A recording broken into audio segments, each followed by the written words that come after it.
रामकृष्ण हरी. कटेवरी हात विटेवरी उभा तोच जगाचा पोशिंदा. आणि याच पंढरीत याच भाविकांसाठी सागर डेव्हलपर्स घेऊन आले आहेत भव्य ओपन प्लॉट प्रकल्प, ते सुद्धा दर्शन रांगेच्या अगदी जवळ. इथे पाठीमागे आहे दर्शन बारी. नगरपालिका हद्दीतील नियोजित आराखड्यातील 50 फूट डीपी रोड. संपूर्ण प्रोजेक्टमध्ये अंतर्गत street lights, plot demarcation, plantation आणि प्रत्येक प्लॉटला स्वतंत्र नळ कनेक्शन. संपूर्ण प्रोजेक्टला तारेचे कंपाऊंड. ज्येष्ठ नागरिकांना बसण्यासाठी बेंचेस. चला तर मग आत्ताच बुक करा मठासाठी किंवा आपल्या हक्काच्या घरासाठी आपल्या हक्काचा प्लॉट, तेही अगदी माफक दरात. विधानसभेच्या निवडणुकीत महाविकास आघाडीला मोठा धक्का बसला. निवडणुकीत आलेल्या अपयशानंतर महाविकास आघाडीत बिघाडीची चर्चा राजकीय वर्तुळात आहे.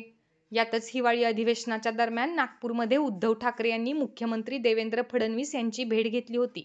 त्यानंतर आमदार आदित्य ठाकरे यांनी विविध विकास कामांच्या मुद्द्यांवरून मुख्यमंत्री देवेंद्र फडणवीस यांची भेट घेतली होती.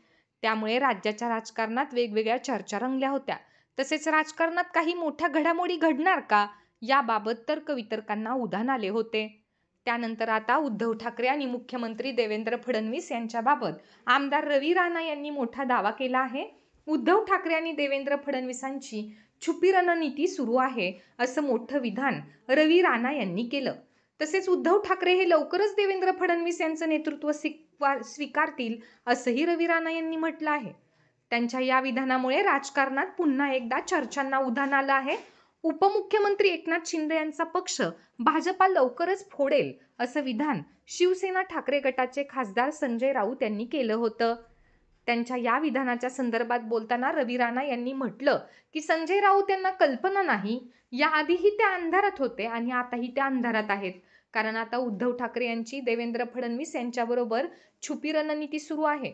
मुख्यमंत्री देवेंद्र फडणवीस यांचं नेतृत्व येणाऱ्या काळात उद्धव ठाकरे स्वीकारतील. तसेच पंतप्रधान नरेंद्र मोदी यांचं नेतृत्व देखील उद्धव ठाकरे स्वीकारतील. त्या अनुषंगाने उद्धव ठाकरे पावलं टाकत आहेत.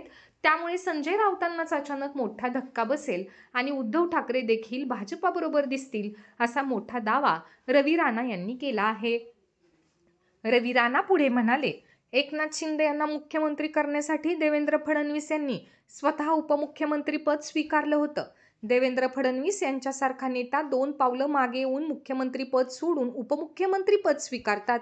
तर आज भाजपाचं बहुमत आहे, एक हाती सत्ता आहे, हे लक्षात ठेवून एकनाथ शिंदे यांनी देवेंद्र फडणवीस यांना ती संधी दिली. एकनाथ शिंदे यांनीही 2 पावलं मागे घेतली. यालाच राजकारण म्हणतात. वेळेनुसार दुसऱ्यांना संधी द्यावी लागते. आम्ही सर्वजण एकत्र आहोत.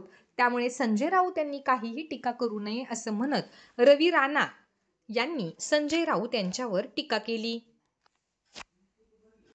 ताज्या घडामोडी पाहण्यासाठी आमच्या YouTube चॅनलवरील PVR म्हणजेच पंढरी वार्ता या न्यूजला सबस्क्राईब करा आणि शेजारील बेल आयकॉनवर क्लिक करा.